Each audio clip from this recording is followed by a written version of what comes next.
Pixar Place Hotel construction is in full swing. Progress in downtown Disney, plus the latest on Indiana Jones, the Matterhorn, Fantasmic, fake grass, and Cotino. All coming up next on Fresh Baked.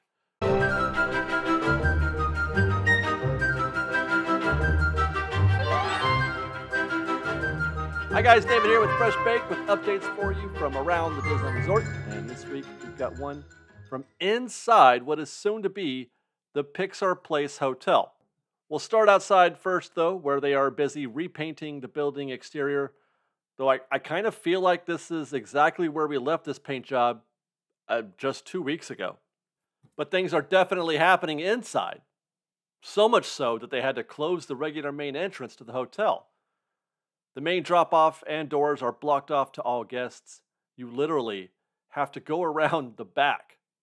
After walking in, this hall would normally lead you to the front desk. If you keep going, you would hit the front desk and the lobby, and then the restaurants and the gift shops and all that. Now, it's a dead end. That white wall is the barrier between guests and the work being done in the lobby, which will eventually look like this. That's concept art for the eventual Pixar Place Hotel. But right now, it sounds like this.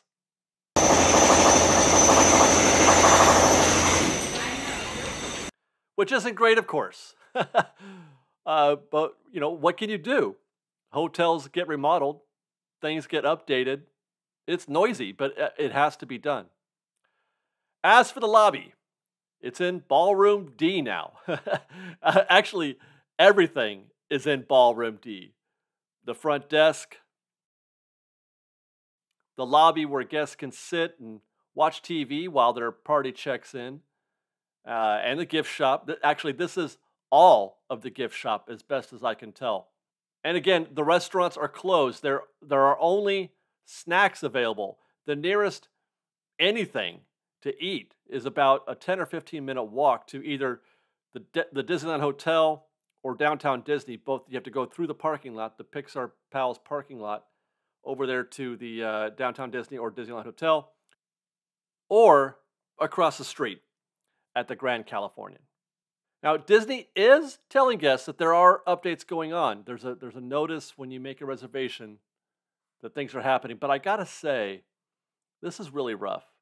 I just can't imagine staying at this hotel right now, no matter the cost. Actually, let's get into that. What is the cost right now? I looked on the website. There's no rooms for this weekend, which, that's good. They're staying busy. I checked for the weekend of December 2nd, where I assume construction will still be well underway. Hammers and buzzsaws and everything. So there we have $478 a night for the premium view, which was the only room available other than the $22.84 a night Dana Point suite. Guys, Dana Point, if you've ever been to Southern California, Orange County, Dana Point is lovely. I lived there for a summer. Dana Point is lovely. This is the Dana Point suite, which I'm sure is also quite lovely. Okay, so let's check for the week after New Year's. Let's get a little further into the future, see if we can't find a normal rate. We're going to go January 8th.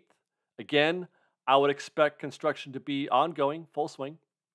Here we've got $375 for a standard view and $431 for the premium, and then $894 for the one-bedroom suite.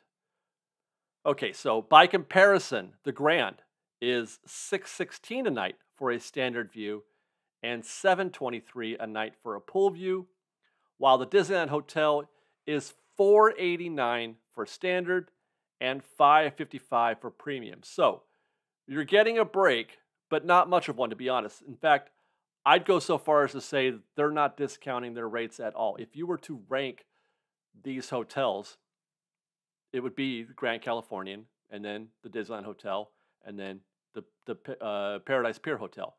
The Paradise Pier Hotel is not at the same level as even the Disneyland Hotel.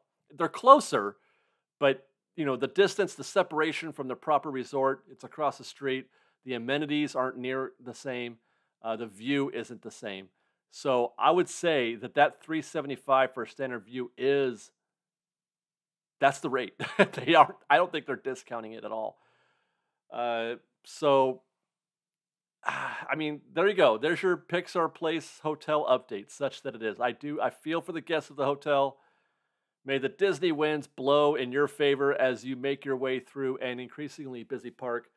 Here's to hoping that Disneyland and California Adventure make your stay, make up for a less than enjoyable visit to what I'm sure must be a less than enjoyable visit to the Paradise Pier Hotel. For now, let's look across the street actually at the Disneyland Hotel towers, which appear to be undergoing some maintenance of their own. Possibly new paint? Presently, they're a solid shade of dark blue. This paint job was done, I want to say, maybe 6 or 7 years ago, if I recall correctly. But the scrims hanging over the buildings are showing 3 shades of blue. No idea if this is any clue as to what they're doing here, but I would wonder why they would make scrims intentionally in 3 shades like that. Or maybe I have no idea what I'm looking at. I hardly ever come around this way, so I don't have much in the way of a frame of reference from this vantage point. I don't know what these hotels look like from this side. I only ever see them from downtown Disney bag check. That's pretty much it, the front sides. So I'll have to come back and look again and see what's going on there. But for now, let's go ahead and check in on the DVC Tower while we're in the neighborhood. More and more, it's starting to look like an actual structure.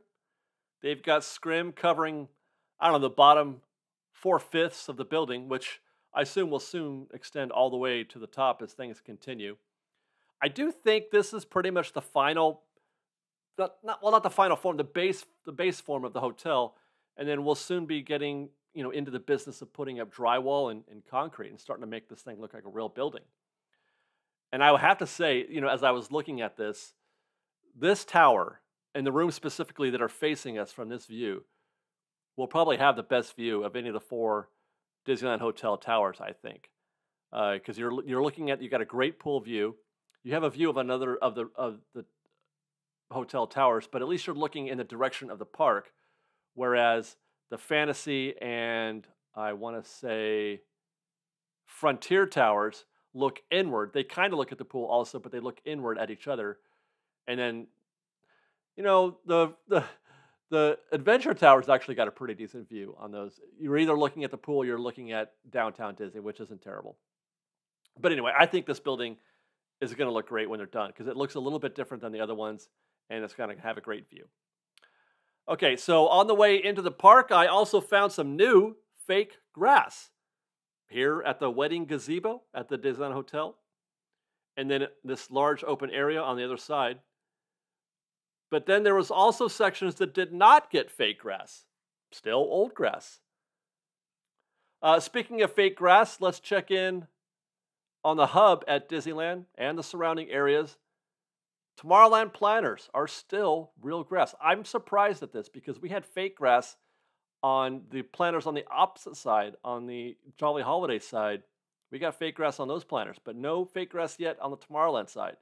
And then these areas at the hub did get fake grass as expected. This area was dug up last time we were here. But this is interesting. Like we saw at the Disneyland Hotel, there are still areas with real grass. That's the old grass right there. In fact, all the grass on the inside portion of the hub, the statue side, is all real grass. Everything on the inner part is real. And then all the grass around the perimeter of the hub is fake grass. That almost feels like this is the plan. Like that's the final form. We'll stay tuned.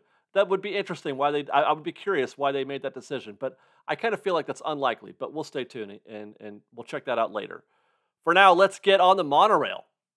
Just as the downtown Disney site comes into frame, we can see they're doing some infrastructure work on the far left side of the site from this perspective.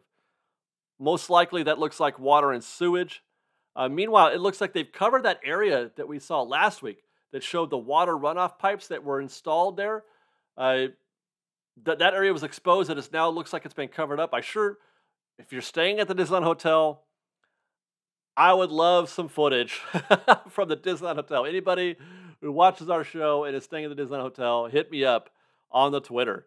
But it does look like they've covered that area up, which, by the way, we asked last week what we thought would go there, what's going to wind up on top of there. But most likely, not an actual structure. Actually, it seems very possible, likely, that this could wind up being that open, grassy area that we see in the concept art. And for fun, here's a peek through the fence on the opposite side of the site. We can see similar trench work here. We'll get back on the monorail to see the latest on the Matterhorn, which actually, there's not much to see, really. They're kind of wrapping things up, it would seem. I did, though, catch some ride vehicle testing after getting off the monorail. Oh, I just caught a vehicle test. Cool. So that's a great sign. All things proceeding on schedule. Matterhorn will be up and running on October 14th. That's less than 2 weeks from today. And when it does reopen, it will then be followed by the closure of Indiana Jones. Scheduled to close on November 14th. No idea how extensive this update will be. The calendar goes up to just November 16th, so it's hard to say. Now, often, Indy closes for just a short time, a week or two. As a matter of fact, this happens so often that we can say that we can predict or say with some kind of confidence that it is often the case that it's not a long refurb. And on the one hand, I'm hoping that it is a long one because I tell you what, Indy needs some help. They need to fix a lot of broken stuff. It is not 100%, hasn't been for a long time. Indy needs some attention. However, don't you find it interesting that it's going down right in the middle of the busiest season of the year? One of the e-ticket attractions, a lightning lane attraction, an attraction that pulls just tons and tons of guests, could possibly be closed for Christmas. Okay, so that's what makes me think that it's probable that this is not a prolonged refurb, that they're just doing some quick updates to make it ready for holiday season. I'm thinking just the week or two. That's my guess. That's my logical brain talking because I just can't see them choosing to put Indy down for a major refurb right in the middle of the holiday season. So I'm expecting a quick turnaround on this. Not that it doesn't need a long refurb. It does. And that's actually a conversation that we're going to be having in a future video where we're going to be talking about the state of attractions, of rides at Disneyland, especially now in the wake of the new attendance policy. We're going to see if that helps or hurts, how the attractions are faring today. Okay, by the way, hot food is back at the Tropical Hideaway. I checked in on that today. Got a little bit of everything. I've been checking in here a lot. But I haven't eaten at Tropical Hideaway in years. So I got a little bit of everything. That's the pork lumpia, the sweet lumpia, and the loco moco bao. The best of the three is the pork lumpia, in my opinion. But then I love egg rolls, and I love anything dipped in sweet and sour. Okay, over at the Rivers of America, right now we know that Fantasmic is running during the weekends only. No weekday shows. And though Disney hasn't said anything, obviously, it is my understanding that this is due to some technical issues with the show that they've been trying to work out. Namely, that the fountains are not operating as they should. And we can see here that they have drained the far left fountain on the Haunted Mansion side of the river. This has therefore caused the closure of Tom Sawyer's Island while they do so. They're not running the rafts the long way around. When they were working on these fountains before, you guys remember, there were times when they would run the raft around the entirety of the river in order to get you back to dock so they could send guests to the island. That was interesting. They're not doing that right now because I think this is just for a couple days. But still, it's kind of a bummer. But yeah, I'm guessing that the fountains work well enough that they can operate at least on the weekends. And then this draining will be, they'll fill this thing back up with water tomorrow night probably and have it ready for show on Friday. But we'll let you know if things get worse. We'll let you know if that's not how things work out and there's more closures coming up. Fantasmic, another thing that needs a little work. Okay, last stop at the Disneyland Resort is in downtown Disney, where there's been a bit of a dramatic change at Ralph Brennan's Jazz Kitchen. They've taken off the canopy. And then soon, they'll be removing that wrought iron, the supports and the railing. And then in its place will be a white and pink awning and plexiglass barriers upstairs. It's going to take me a long time to get used to this look. I might never get used to it. I don't like it at all. I don't like this. I don't know why they chose this. Go ahead and remodel the Jazz Kitchen if you want. I'm going to keep saying this. We're going to say this until they finish this project. Go ahead and remodel the Jazz Kitchen if that's what you need to do. But this is a choice. I don't know why they had to go this direction. Okay, with that, we'll head to Rancho Mirage in the Palm Springs area to check in on the future site of Cotino, Disney's foray into the Disney-themed and planned residential living, community building. Presently, it's just this huge square space of dirt, but they are making regular progress on it. Every time we come back here, we can see things happening. This drone footage is courtesy, as always, a friend of the show, Desert Bird Media.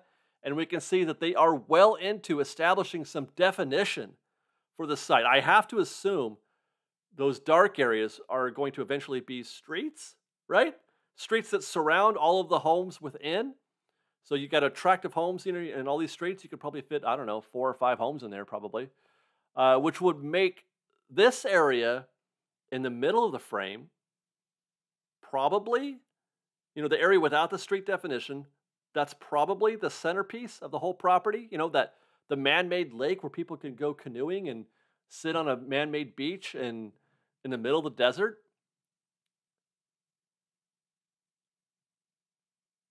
It's wild that we can maybe already see what is to become of this space. Here's a view from the other side. And then pushing into what I assume to be the residential tract space. Again, it's wild. I wonder what the plan is for that part of the site where they haven't yet cleared the brush. I assume that is going to be future Cotino, right? And if my logic is correct, and it's residential on the right, and then the lake in the middle, then that area on the left is the retail and entertainment, in the uncleared space. Cool. Stay tuned to Fresh Baked as we watch this develop. It's going to take a few years, but we're going to get to watch this thing grow. Until then, follow us on Instagram at _FreshBaked, on Twitter at FreshBakedDisney, that's fresh with no E, and on TikTok at FreshBakedDisney. And if you like our show and want to show your support, please do consider joining our Patreon campaign at patreon.com/FreshBaked. Otherwise, thanks again for watching, everybody. We love you. Be safe out there. Be kind to one another. And Fresh Baked.